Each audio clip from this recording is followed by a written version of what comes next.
Yes, why?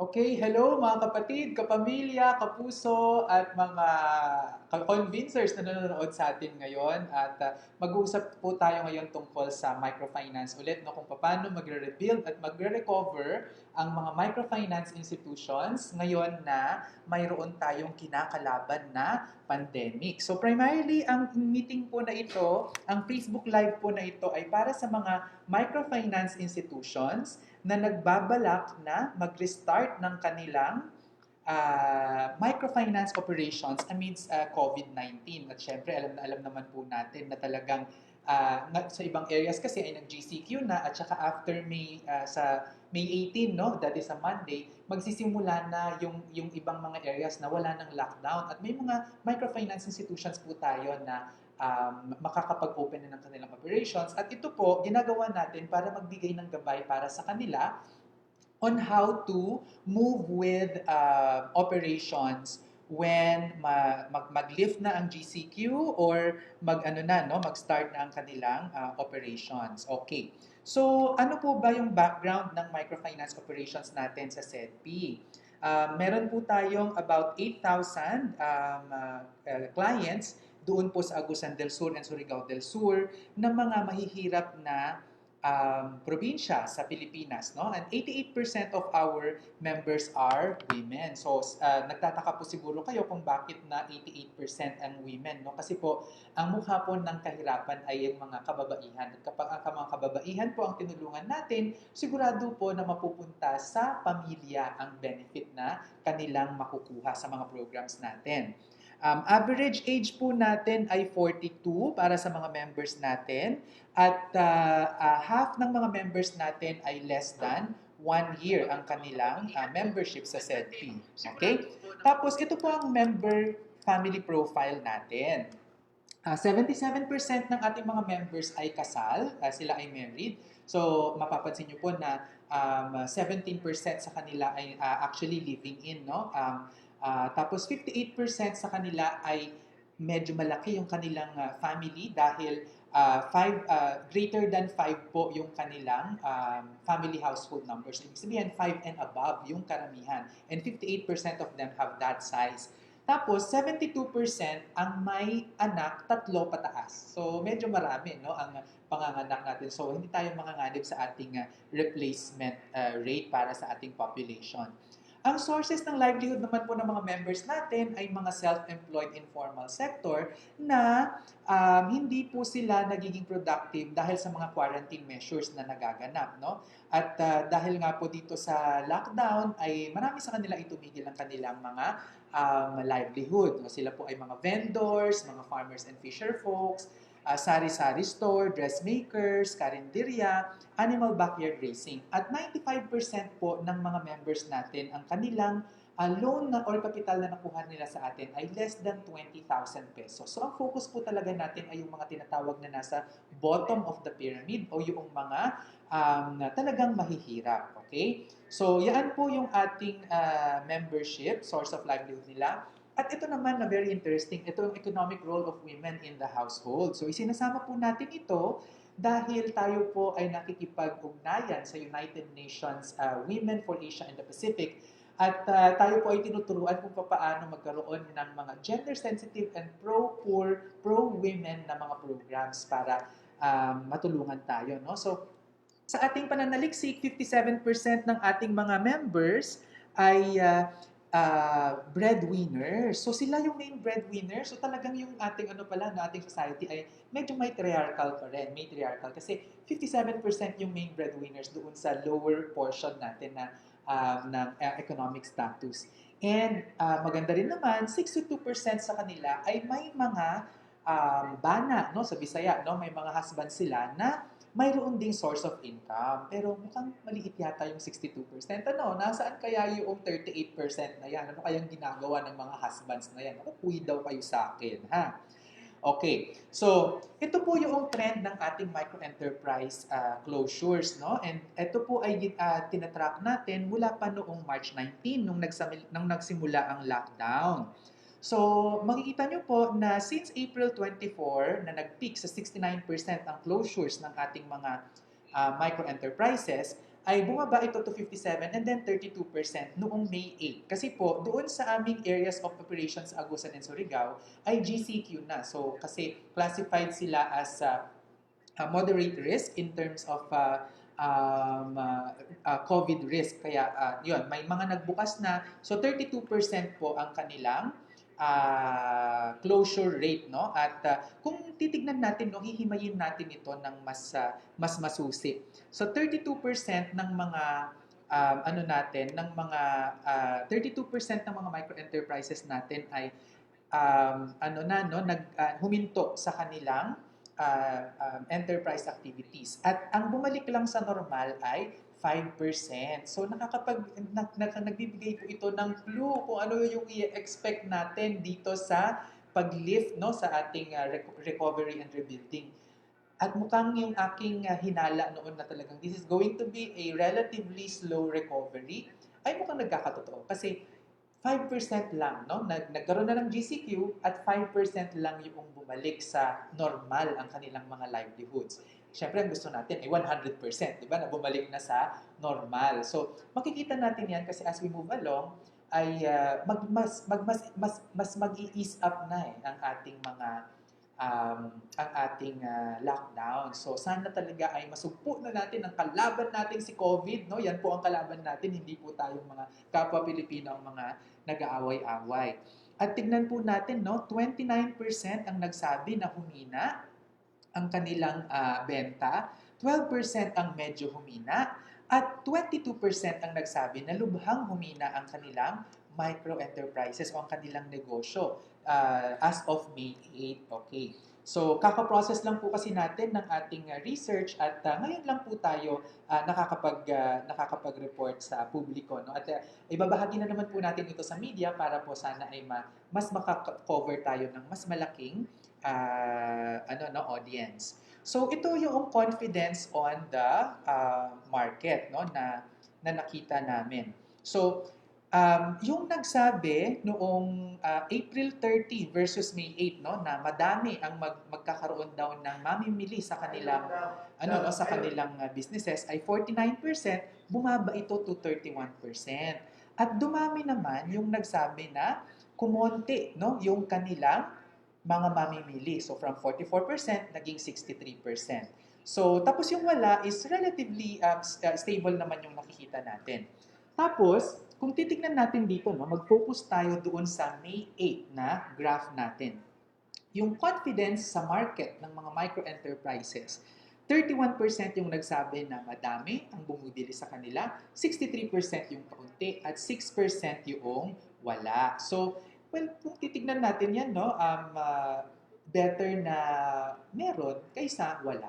Diba? So, about 94% ang nagsabi na mayroon namang sales. May economic activity naman na nagagawa. Pero, ang nakakabahala dito ay malaki pa rin yung nagsabi na kaunti yung kanilang sales.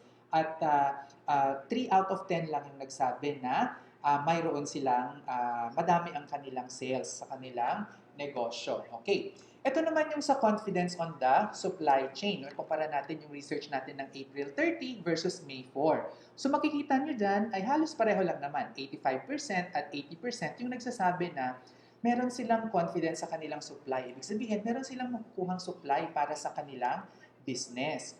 At 15 to 20, naging 20% naman yung wala. No? Actually, ang expectation natin dito ay sana mas magkaroon sila ng access sa supply para sila ay makapagpatuloy sa kanilang business. Pero it seems like medyo nagkakaroon pa ng hesitation. And if you take a look at this, no, yung sa May 8 natin, 80% access and confidence to the supply chain is still a good percentage. So marami yung na confident pa rin sa kanilang pagnenegosyo. So anong ibig sabihin yan? Mas confident yung mga members natin na micro-enterprises na magkaroon ng supply sa kanilang negosyo kaysa sa mabebenta nila ito. So mukhang mayroon tayong demand challenge. At yan yung sana ma-address natin over the period of this habang tayo ay pa-lift sa ating lockdown. Okay? At pag titignan naman natin ang hope, how outlook, no, rebuilding and recovery outlook ng ating mga members. Ito yung nakakatuwa kasi noong April 30, wala pong nagsabi na in less than 1 month ay makakabangon na sila. Pero nito pong May 8, which was last week, 14% yung nagsabi sa kanila na, uy, makakabangon ako in less than 1 month. So imagine nyo ha, that was May 8. So ibig sabihin by June 8, nakabangon na sila. So yay, okay yan no, para sa atin. No? Tapos, ang sumunod naman ay 74%. So from 66%, naging 74% yung sabi nila na kami ay makakabangon within 1 to 2 months. At yung natitira naman ay from 34%, naging 12%, yung 3 to 4 months. So anong ibig sabihin yan? Ay tayo po, yung nakikita ng mga micro-enterprises natin ay mas mabilis silang makakabawi. No? Within 4 months maximum yung sinasabi nila, makakabawi na sila sa kanilang negosyo. And I think that is a very, very good indicator of a quick recovery in terms of how we are going to assist, no? Paano magko-cope yung mga micro-enterprises natin. And I think this is a very, very good news. Kailangan lang talaga natin na alalayan sila ng mabuti para para talagang sa pagbangon nila ay hindi sila madapa at mas maganda pa yung kakalabasan kaysa sa dati. Okay? So, in summary, talagang napaka-hopeful naman ng nakikita natin sa ating mga micro-enterprises. So, isa itong patunay talaga na resilient, no? Ang ating mga micro-enterprises, madiskarte. Okay? So, ito po yung summary natin ng micro-enterprise findings research natin, no? So, kakaunti sa mga members ang bumalik sa normal ang kanilang business. Madami pa rin ang saradong negosyo pero mas madami na ang bukas. So yan yung nakakatuwa na development natin ngayon, no? Pero mas mahina ang bentahan kaysa sa inaasahan. Kasi last week parang mas enthusiastic sila eh.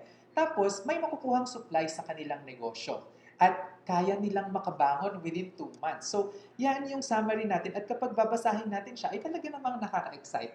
Actually, ako to sa totoo lang, last week, kaya hindi nyo ako nakaringgan, ay medyo ako ay kinabahan no, sa aking business, ano ba yung mangyayari. Pero with the research findings na nakikita natin, and this is empirical data, which means talagang tinignan natin siya on the ground, ano yung nangyayari, nabuhayan talaga ako ng loob. Okay. So, ito naman po ang status ng government assistance natin.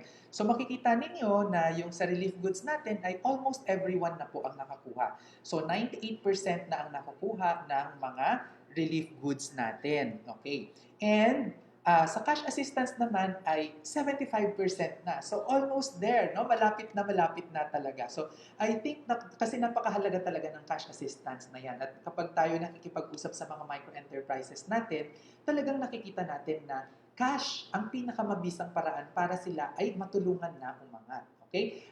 More than the relief goods, more than any other form of assistance, no? Mas madali yung cash para sa kanila dahil kapag cash ang ibinigay natin sa kanila, may laya silang gamitin ito sa paraan na tingin nila ay tama at angkop para sa kanilang pangangailangan. Hindi yung, di ba, kapag ang nakuha na nila ay relief goods, tapos nandoon sardinas, nandoon ay sabon, ganyan. Pero iba naman yung pangangailangan nila. Tapos, kapag sa kanila pa yung pera na pumunta at ginastos na yan sa kanilang local community, sa kanilang mga barangay, natutulungan natin ang local economic development at tayo ay tumutulong para bumalik sa ang sigla ng ekonomiya ng barangay.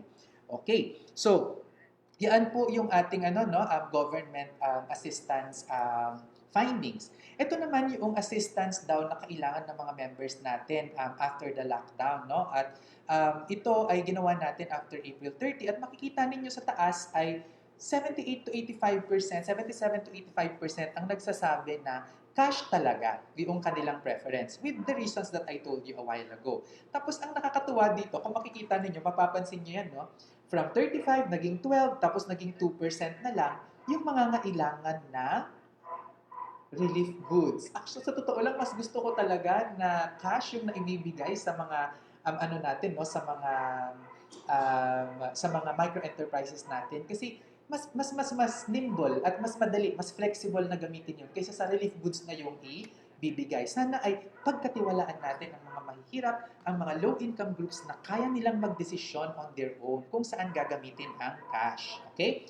Tapos, so yan, pababa yung pangangailangan sa relief goods at pataas naman yung pangangailangan sa trabaho. So ang sinasabi ay sana daw ay magkaroon ng programs para magkaroon ng source of income yung mga informal sector or micro-enterprises, lalo na yung mga madi-displace sa kanilang mga employment. Okay? So yan yung assistance na kailangan daw ng mga members natin para sa after the lockdown. Okay. So, halos lahat ng mga members natin ay nabigyan na ng relief good at napakasaya na 75% na ang nakatanggap ng cash assistance. Okay. So, patunay po ito na kailangan talaga nating maging patient sa gobyerno natin. No? At kailangan nating bantayan at mag-ingay kasi kailangan po talaga na ito ay mapabilis dahil yan ay trabaho. No? So, napapatunayan na natin na, kaya naman pala kung talagang seseryosohin at binabantayan natin.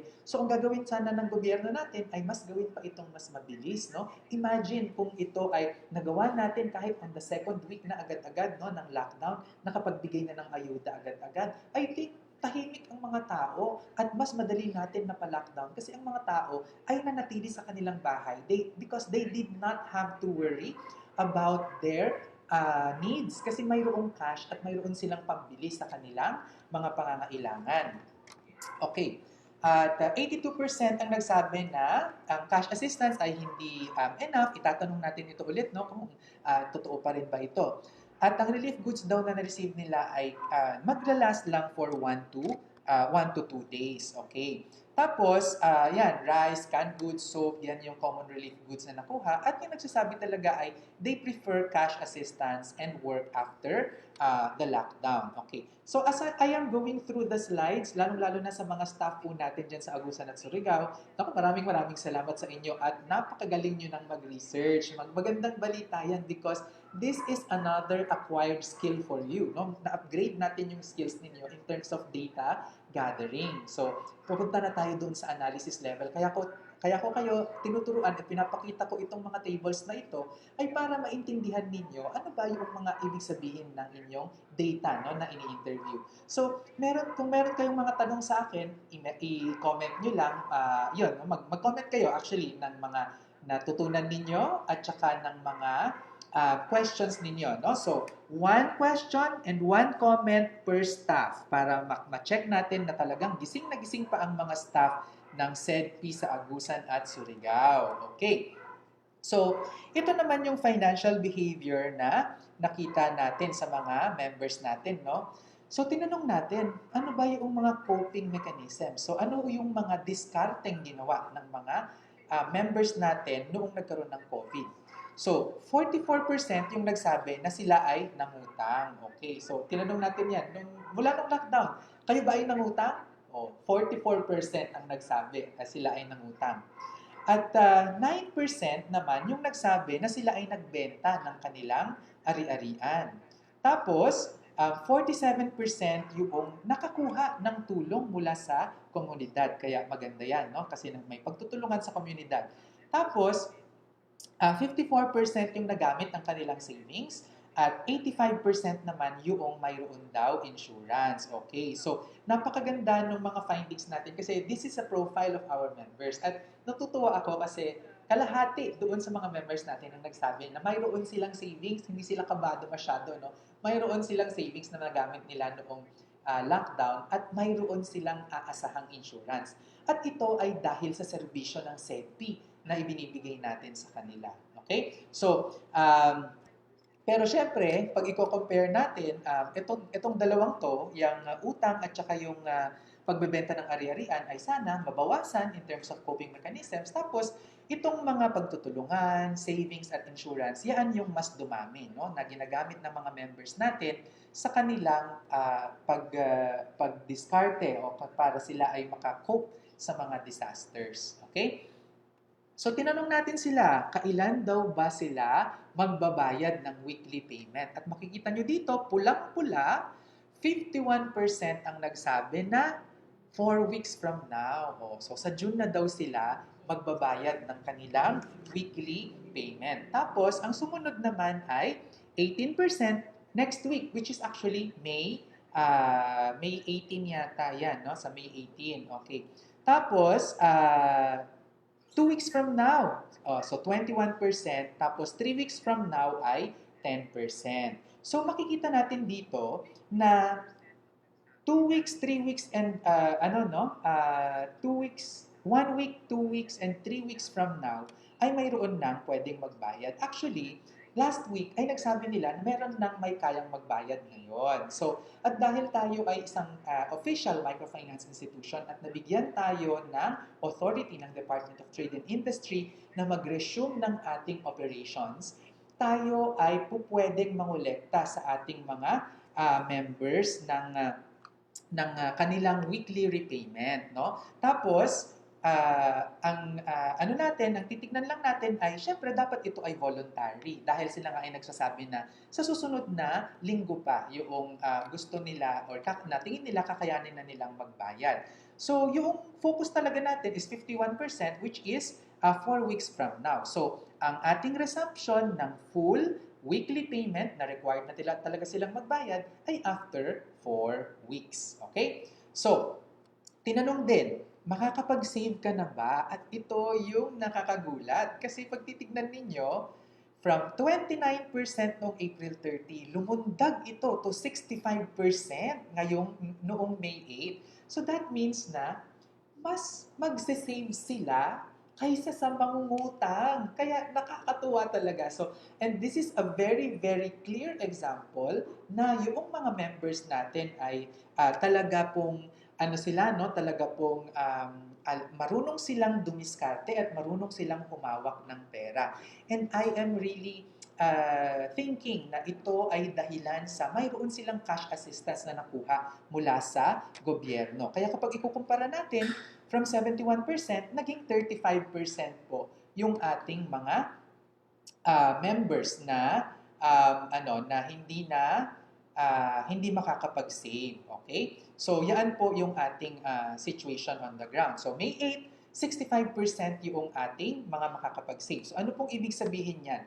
Tayo po dapat ay ini-encourage natin yung mga members natin na mag-save, okay? Kasi yung savings naman natin ay withdrawable yan, no? So, yan po yung ating findings sa members natin na nakakatuwa talaga. Tapos, ito din yung trend, no? Nung tinitingnan natin, tinanong natin, ano yung gusto ninyo sa pagbabayad kapag kayo ay nag-resume na ng pagbabayad? At nakakatuwa dahil from 47, lumaki sa 52, tapos ngayon ay 70% na yung nagsasabi na sila daw ay mas mas maganda daw na sila ay magre-resume na lang ng normal instead na mag-restructure or mag-refinance. So, yung restructuring ay bumaba from 36%, 20% na lang ngayon. Tapos yung magre-refinance from 17%, 10% na lang ngayon. Kaya nakakatuwa talaga yung ating research kasi 70% yung magre-resume na normal na lang, tapos 20% yung magre-restructure, tapos 10% yung magre-refinance. So, ito yung kahalagahan talaga na kinakausap ninyo o natin, yung mga members natin, kung ano yung kanilang mga viable options. Kasi kapag ini-inform natin sila ay na-educate, tapos na pag-iisipan nila ito ng mabuti, no? Kung ano yung kanilang options at ano yung kanilang mabuting gawin para sa ikabubuti ng kanilang buhay. Okay? So, resuming the financial obligation, so lahat makakabayad na after 1 month, 65% makakapag-save na, pataas ng pataas ang gustong mag-resume ng normal payment, tapos 20% ang gusto mag-restructure, tapos 10% na lang yung gusto ng restructuring plus refinancing. So, napakagandang findings po natin, no? At ito yung number of SEDPI members by loan amount. Makikita nyo talaga na ang convergence ay more than half ng ating mga members ay nasa 6,000 to 10,000 pesos ang kanilang loan sa SEDPI, no? At sunod dito ay 3,000 to 5,000, tapos 10,000 to 20,000 pesos. So, pero kung titignan talaga natin ay nasa below 20,000 pesos yung mga ano natin, no, yung ating loan amount na ibinibigay sa mga members natin, which by the way, we will be converting into joint venture contribution. Okay? So, tinanong din natin magkano ba yung kapital na kailangan nila para makapagsimula. At marami ang sinabi ay 5,000 to 7,000 pesos ang kanilang preference. Tapos susunod yung 3,000 to 5,000 at saka 7,000 to 9,000. So kung titignan talaga natin at i-analyze natin yan, nasa 3,000 to 9,000 pesos yung kailangan nila para sila ay makapagsimula muli. Okay. So kung titignan natin yan ay, di ba, less than 20,000 yung ano natin, yung mga members natin, yan yung kanilang loan amount. Tapos ang sinasabi nila, 3,000 to 9,000 yung kakailanganin nila para makapagsimula muli. So ano ibig sabihin nun? Kalahati lang ng kanilang previous loan amount yung kakailanganin nila para makapagsimula muli. At ito ay napakagandang finding kasi si nanay, yung mga members natin, ayaw talaga nila ng additional na loan. Kasi ang loan nga talaga pabigat yan sa buhay, di ba? So, kailangan lang nila ng sapat na amount para makapagsimula muli, makaikot muli. Tapos, yung perang yan ay hindi dapat manggagaling sa SEDPI lang, yung pang-restart nila. Dapat ito ay manggaling sa ibang mga MFIs na collaborators din natin at paghahati-hatian natin yan. Kaya talagang yung maximum na ibibigay natin na amount sa mga members natin ay hindi yung full amount na sinasabing kailangan nila dahil mayroon pa silang makukuhang loan, no? Para sa ibang mga microfinance institutions. Okay. Tinanong din natin sila, member ba sila ng ibang MFI? At yun, no, 53%, no, kalahati ng mga members natin ay membro din ng dalawa pang MFI. Tapos, sunod dito, 28% yung member ng isa pang MFI. Tapos, 13% naman yung tatlo yung kanilang MFI. No? Kasi medyo madami na yan, ano? At 6% yung loyal sa atin. Okay, so sa akin ay wala namang issue kung sila ay member ng ibang MFI. Basta sila ay okay ang kanilang pagbabayad at okay pa ang kanilang debt capacity, which means hindi sila hindi sila nababaon sa utang. Okay? So, yan yung natin, membership in other MFIs. Tapos, tinanong natin, magkano yung makukuhang loan sa ibang MFI?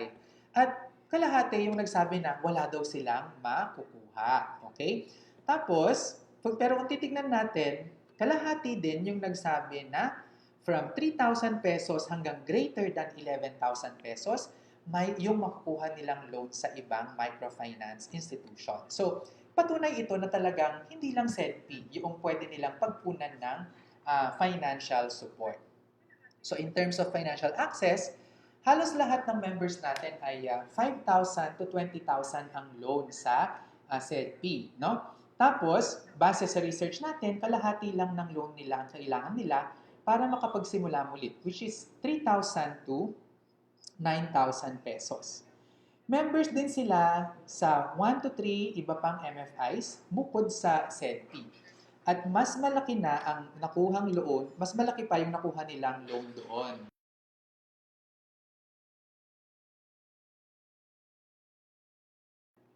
Tapos, kung titignan pa natin yan, no?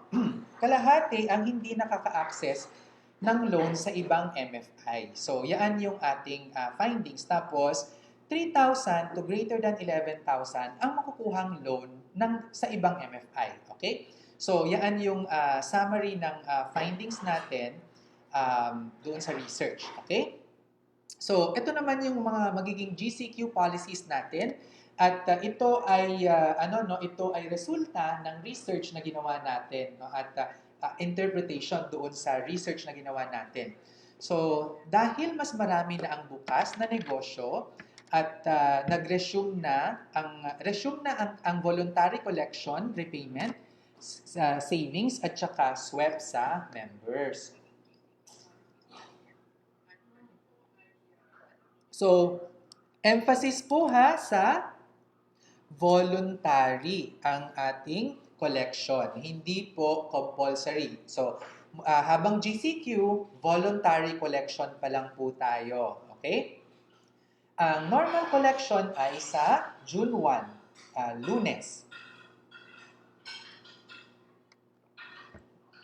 Pero ito po ay subject sa announcement ng gobyerno kung ililift na po natin ang lockdown or ipagpapatuloy pa ang mga quarantine. I-encourage din natin ang members na mag-save para hindi sila mabigla sa June 1. Okay? So, yan yung gagawin natin sa kanila. Okay? Tapos, ang ibang MFI ay collaborator ng SEDP. Hindi natin sila competitor. At magbibigay din ng loan ng ibang MFIs. Yan yung lagi nating ipapaliwanag sa mga members natin. At yan din po ang gagawin natin na guidance at aalalahanin bilang mga microfinance workers.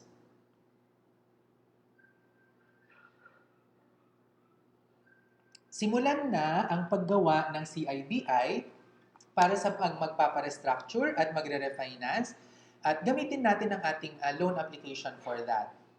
Okay? Priority ang mga members na mas mahirap, yung mga may loans less than 20,000 pesos. Okay? Tapos i-encourage din natin ang members na sana normal payment ang kanilang piliin, tapos i-minimize natin ang refinancing. So, normal payment, tapos restructuring, tapos minimize natin yung refinancing. Ang SEDP Joint Venture Capital Contribution natin, maximum po ay 10,000 pesos for those na ang membership ay greater than 1 year. Tapos, kapag less than 1 year naman po ay 5,000 pesos ang kanilang makukuhang maximum joint venture contribution.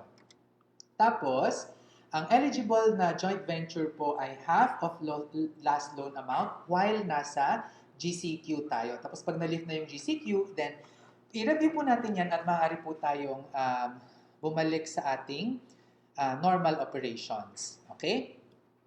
Tapos, wala pong increase in joint venture contribution amount while in GCQ.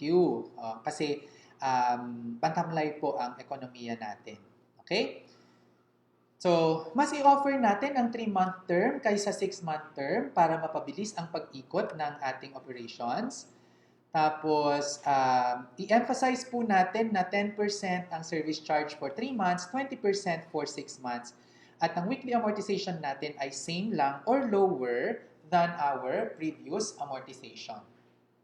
Okay, so restructuring under SEDP joint venture, na-discuss na natin to, no? So, papasadahan lang natin. So, kukunin natin ang outstanding balance ng member, that is the principal plus interest. I-divide yung outstanding balance by 24 weeks. Wala itong additional na interest. If member wants to renew joint venture, advance payments are allowed. Normal option applies. If member needs fresh capital in the middle of payment, refinancing option applies. So, yan po yung rules natin for our restructuring under SEDP joint venture. Ito naman yung restructuring and refinancing under SEDP joint venture. So, under restructuring, ganun din, kukunin yung outstanding balance, i-divide yung interest by 48 weeks this time. Walang additional interest sa restructuring unlike in traditional or conventional microfinance. Tapos sa refinancing, maximum refinancing amount is equal to 10,000 minus the restructured outstanding balance. Ang loan term natin ay 3 to 6 months at ganun pa rin ang ating service charge. Okay? Sa restructured plus refinance, joint venture weekly repayment should be the same or lower than original loan payment. Tapos minimum amount for refinancing is 2,000 pesos for members less than 1 year and then 3,000 pesos naman for members who are more than 1 year already. Okay? And this is our shift to social microfinance from conventional to SEDP social microfinance. Okay? So, ang working capital loan po natin ay magiging SEDP joint venture contribution na. At ang ating savings or flexible cash collateral ay magiging member joint venture counterpart na. So this is our shift to social microfinance. At ang joint venture po yung ginagamit natin, which is a business arrangement of two or more persons or organizations contributing money, property, or industry to a common fund. Okay? They undertake investment or activity for or a specific project. Okay? And with the intention of sharing profits, risks, and losses. Okay. So, ito po yung SEDP joint venture natin. Yung SEDP at saka yung member natin will form a joint venture at ito po yung mga services na ibibigay natin sa ating members kaya po meron silang service charge na babayaran. Ang labor and day-to-day operations plus joint venture capital counterpart ay manggagaling sa member. So, mayroon pong profit and risk sharing. SEDP will charge service fee for the services rendered. Microenterprise keeps all profits after paying service fee. SEDP absorbs 80% or more of losses in case of microenterprise failure. And selection and education of members are very important. At ito naman po yung ating joint venture counterpart features. Ang gusto ko lang i-emphasize dito ay any amount ay accepted during the GCQ. So kahit hindi sila umabot sa 100 pesos na yan yung sanang inaasahan natin, ay tatanggapin pa rin natin. So kahit na 5 pesos yung ibigay nila or 10 pesos. So ito naman po ang reward at saka yung payment of reward. Tapos ito yung minimum opening deposit, withdrawal at saka yung fee for the JV counterpart features. Ang Social Welfare Protection Program naman natin ay ang Consolidated Microinsurance and Social Safety Net Program natin. We provide security and protection to our members and we adopt indigenous and regulated government social insurance program. So in time of COVID, we will apply to members and their qualified family yung sickness benefit natin. Tapos yung lockdown is government declared and so is considered a holiday at hindi po ito calamity. So assistance is yung benefit ng pag-convert natin from loan into joint venture. Tapos yung death at saka fire benefits natin ay ibibigay pa rin natin sa ating mga members. So yung GCQ guidelines lang natin from the government as a microfinance institution, tayo ay part ng essential service at allowed tayo to collect repayments at tayo ay nagbibigay ng staff house sa ating members. Tapos, meron ulit tayong gagawin na rapid community assessment pero this time, meron from pang-members at mayroon na para sa hindi SEDP members at non-MFI members. So, sa non-SEDP members, 100 ang target per branch. Tapos sa non-MFI members ay 20 per branch yung ating target. Okay? So, sa branch preparation natin, alam ko na ginagawa na ninyo ang internal audit, general cleaning, physical distancing, face mask, at saka vegetable garden. So, mag-send po tayo ng ating vegetable garden para makita natin na ma-check ko talaga kung totoo na kayo ay nakakapag-vegetable garden. Okay? So, yan lang po muna ang ating meeting for today at sana marami kayong natutunan at yung mga questions nyo, mga staff sa Agusan at Surigao, kayo po ay mag-message sa atin at sasagutin po natin sa ating Zoom meeting yan mamaya. So, ako si Sir Vince, dito sa Cainta Rizal, nagsasabing ang pagyaman na pag-aaralan.